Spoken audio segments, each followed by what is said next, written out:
Well, if you go to Twitter, everybody's up in arms. That racist judge in Kenosha, he wouldn't let Binger present evidence that showed Kyle to be a really person. And a lot of them are saying, I don't get it because we have to show that he's a bad person. That's what gives the jury the kind of information that they need to make a good decision. And obviously, they don't understand the law and what's designed to protect. Except when it comes to Joseph Rosenbaum. When it came to the whole deal about Joseph Rosenbaum's past, all of a sudden, they get it. The pro-Kyles, for the most part, they understood that Mark Richards' argument to allow Joseph Rosenbaum's past was a stretch. But the anti-Kyles, they can only see one side of it.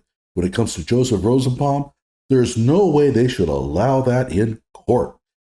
That's information is irrelevant. But when it comes to Kyle Rittenhouse, all of a sudden they want everything there.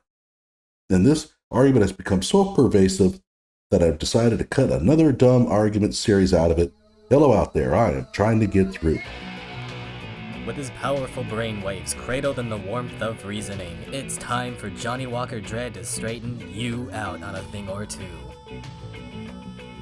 Emanating all the way from exciting Las Vegas, Oklahoma, it's the Johnnie Walker Dread Show.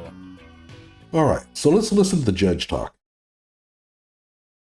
Well, I'll tell you, with respect to both of these requests, I think if I admitted either of these, I'd get reversed.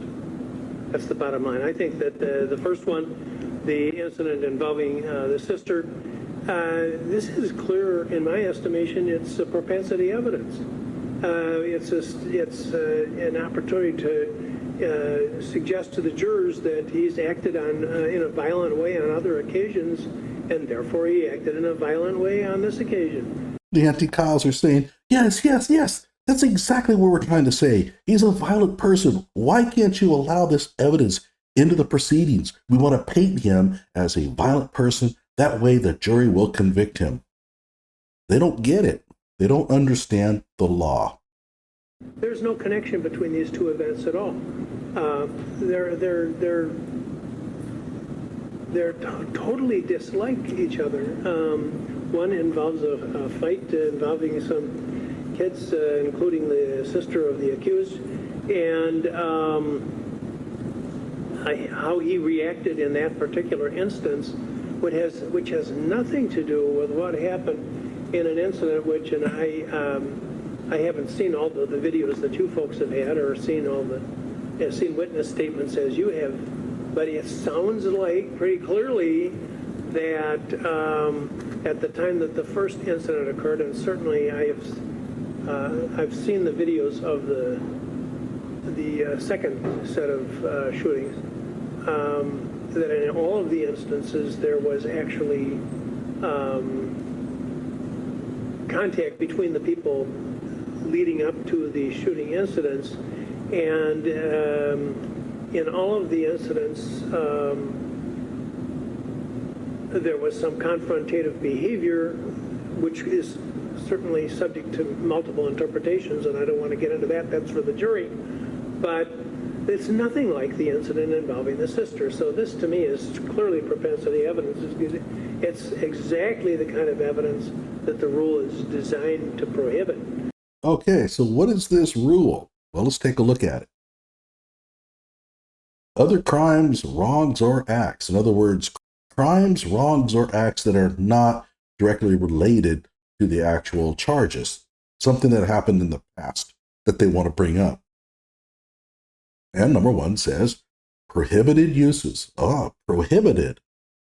Evidence of any other crime, wrong, or act is not admissible to prove a person's character in order to show that on a particular occasion, the person acted in accordance with the character. In other words, you can't bring up evidence designed to show that the person has a tendency to do this kind of thing.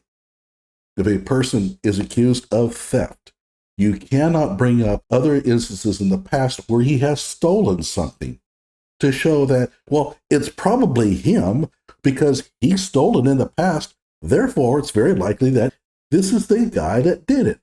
That is not allowed.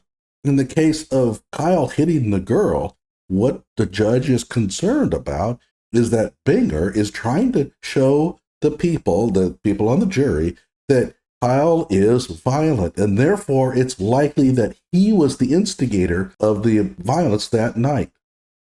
That is a clear violation of the Sullivan test. Now, does that mean that you can never dredge up something from the past? No, there are exceptions. And it says here, permitted uses. This evidence may be admissible for another purpose, such as proving motive, opportunity, intent, preparation, plan, knowledge, identity, absence of a mistake, or lack of accident. Now, Binger is pretty stupid, but he knew that he was going to have trouble with number one. And so he tried really hard to use one of these as reasons for allowing this evidence to be inserted into the court proceedings. For example, intent. It's quite possible in a trial that the intentions of the person who is accused is not well known, or are not well known. The prosecution is claiming what? That person intended to do harm, and the defense is doing what? They're trying to show that the accused meant no harm. If you can find an incident in the past that showed that in a very similar situation, the accused had an intent, and that similarity was so strong that you can make the connection that the intent was probably the same intent as the accused charges, that might be admissible. And Binger tried, and he failed. Why? Because he couldn't show the similarity. He was trying to compare a schoolyard fight to a shooting. The schoolyard fight took place, a bunch of kids, no weapons involved. We don't even know what happened, really. We just know that there was a fight. And the shootings occurred during a riot involving firearms. Those two situations are so dissimilar that, as the judge admitted, even if he allowed the evidence to be included in the testimony, it would be overturned by appeal. So ultimately, you can't include evidence designed to show that the person is a bad dude. If that's your purpose, to show that the person is a bad dude, not admissible. Why? Because bad people deserve a fair trial just as much as good people. So if you're an anti-Kyle and you're all pissed off at the judge, go watch the video. Listen to the defense's argument, which is spot on. I mean, they nailed it. They said exactly this. And the judge said, yes, you're right. This is called propensity evidence. It's not admissible, and it's a perfectly sensible thing for the judge to do. The judge was acting in accordance with the law. Notice the judge used the same treatment on Rosenbaum, and that's the reason why the defense can't use Joseph Rosenbaum's past in the trial. And yet, for some reason, all the anti-Kyles are okay with that. So it's a bad argument. Quit doing it. Try to understand the law.